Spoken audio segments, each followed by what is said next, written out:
Construct N equilateral triangle given it's side and justify the construction. देखो हमें एक equilateral triangle बनानी है, ठीक है। इक्विलेटरल ट्रायंगल क्या होती है?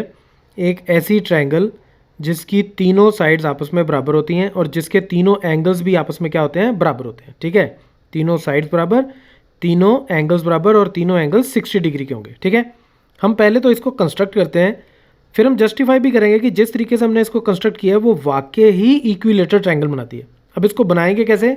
सबसे पहले आप ये कंपास लो, ठीक है, और इस कंपास से ये बी पॉइंट से आप एक आर्क लगाओ, ठीक है। अब बिना इसका साइज चेंज किए हुए यहाँ से आप एक और आर्क लगाओ जो इस बड़ी वाली आर्क को कहीं ना कहीं इंटरसेक्ट करती हो, ठीक है। तो ये जो पॉइंट आएगा इसको अगर मैं बी पॉइंट से ज्वाइन कर दूँ तो ये मेरे पास 60 डिग्री का एंगल बनेगा, ठीक है। ये मेरे पास 60 डिग्री का एंगल बनेगा, ओके। सिमिलरली मैं ये ए पॉइंट से भी यही काम करता हूँ। ये मैंने एक आर्क इधर लगा दी, ठीक है। बिना कंपास का साइज़ चेंज किए हुए एक छोटी आर्क यहाँ पे लगाई जो इसको इंटरसेक्ट करेगी और फिर मैं इन दोनों पॉइंट्स को ज्वाइन कर देता हूँ। तो ये मैं इसको यहाँ ज्वाइन कर देता हूँ और इस लाइन को भी मैं थोड़ा सा और एक्सटेंड कर देता हूँ ताकि ये दोनों लाइंस आपस में इंटरसेक्ट हो जाए। तो ये जो मेरा पॉइंट आएगा सी, ये पॉइंट ए बी सी, ये मेरी एक इक्विलेटरल ट्रायंगल बन जाएगी। कैसे? देखो ये 60 डिग्री एंगल हमने बनाया, ये भी 60 डिग्री बनाया। अच्छा ये 60 डिग्री क्यों है इसके ऊपर भी मैं बात करता हूँ, ठीक है। ये 60 डिग्री, ये भी 60 डिग्री, तो ट्रायंगल के तीनों एंगल्स का सम क्या होता है? 180 डिग्रीज। तो इसको हम इसको प्रूव कर सकते हैं। जस्टिफाई कैसे करेंगे? Angle A is equal to 60 degree, कैसे? बाय कंस्ट्रक्शन, ठीक है। Angle B is equal to 60 degree, कैसे? By construction.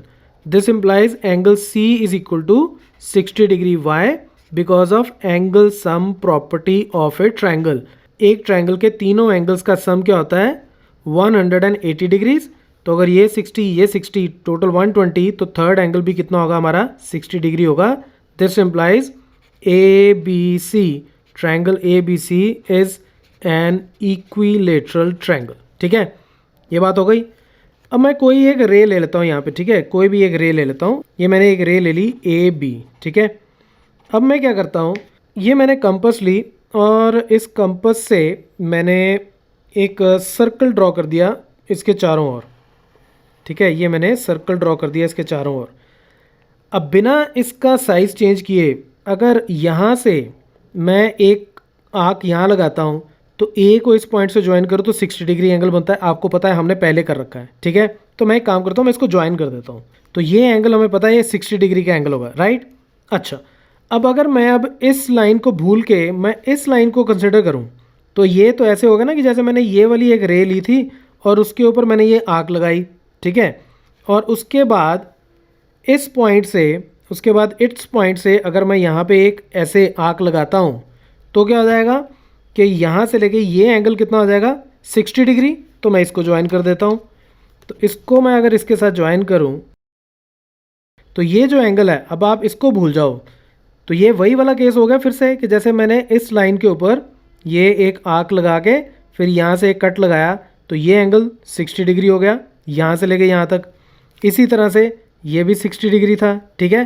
अब इसी तरीके से अब मान लो कि मैं इन दोनों को इग्नोर कर देता हूँ कि ये है ही नहीं। अब इसको मान लो आप, तो ये जो मैंने यहाँ पे आग लगा रखी है, अब यहाँ से अब कंपास का साइज़ अभी भी उतना ही है। यहाँ से अगर मैं एक पॉइंट इधर ड्रॉ करता हूँ, ठीक है, तो ये जो मेरे पास पॉइंट आया इसको मैं अगर इसके साथ ज्वाइन करूँ तो ये स्ट्रेट लाइन बन जाएगी, राइट। तो अब इन दोनों के बीच में अगर आप देखोगे तो ये भी 60 डिग्री बन गया, राइट। यहाँ से मैंने एक एंगल बनाया, ये भी 60 डिग्री। तो इस तरीके से 1 2 3 आर्क जब मैं लगाता हूँ तो मैं एक्चुअली 180 डिग्री का एंगल बना देता हूँ। तो अब आप इसको इसके साथ कंपेयर करके देखो, आप इसको इग्नोर कर दो तो ये जो मैंने यहाँ पे एंगल बनाया है, ये जो मैंने यहाँ पे एंगल बनाया है, अब ये आर्क मैं यहाँ से इधर बनाऊँ या मैं ये आर्क यहाँ से इधर को बनाऊँ, ठीक है, तो बात एक ही है, राइट। मैंने इधर से, इस केस में मैंने यहाँ से इधर को आर्क बनाई थी तो मैं इस पॉइंट से इधर को आर्क बनाता हूँ तो ये एंगल जो है ये 60 डिग्री बनेगा। तो इस तरीके से अगर आप इसको कट करते जाओगे, आर्क्स लगाते जाओगे तो 1 2 3 4 5 6 तो 6 ऐसी पाइज मिलेंगी आपको 60 डिग्रीज की एक सर्कल की, ठीक है। अब हम इसको एक और मेथड से भी करके देखते हैं। एक और भी तरीका है, जस्ट इन केस आपको ये 60 डिग्री वाला काम ना करना हो, एंगल ना बनाना हो, तो आप इसको एक और तरीके से कर सकते हो। So let's do that.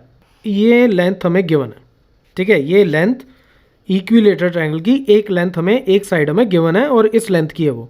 तो इसको मैं ए बोल देता हूँ, इसको बोल देता हूँ बी। मुझे क्या करना है कि मैं ये कंपस लूँगा और इस कंपस को एग्जैक्टली इतना ही ओपन करूँगा जितना इस एक साइड की लेंथ है, ठीक है। तो इसको अगर मैं बी पॉइंट से रखूँ तो ये एग्जैक्टली ए पॉइंट तक आना चाहिए। मैं थोड़ा सा और खोल देता हूँ इसको, तो ये बिल्कुल ए पॉइंट तक आ गया, ठीक है, राइट।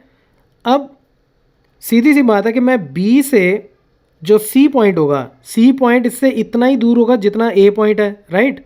तो मान लो वो यहाँ कहीं होगा और ए भी सी से उतना ही दूर होगा जितना ए से बी दूर है, यानी कि इतना ही दूर होगा। तो ये मैं एक इधर से भी आर्क लगा देता हूँ।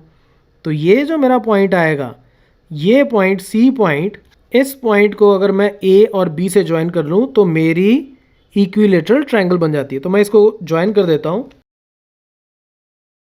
अब अगर मैं प्रोट्रैक्टर से ये देखना चाहूँ कि ये कितने डिग्री का एंगल बना है, तो 60 डिग्री ये बन गया। इस तरफ से अगर मैं चेक करूँ कि ये कितने डिग्री का बनता है, तो ये भी 60 डिग्री का बन गया। और ऑब्वियसली तीसरा तो फिर 60 डिग्री का होगा ही, क्योंकि ये तीनों ट्रायंगल्स के एंगल हैं। तो ये दोनों 60 हैं, तो ये 60 होगा ही होगा। फिर भी अगर आप चेक करना चाहते हो तो आप इसको चेक कर सकते हो। तो ये भी मेरे पास एंगल आ गया 60 डिग्री, ठीक है। So that's it from this tutorial. Keep watching मैथमाफिया।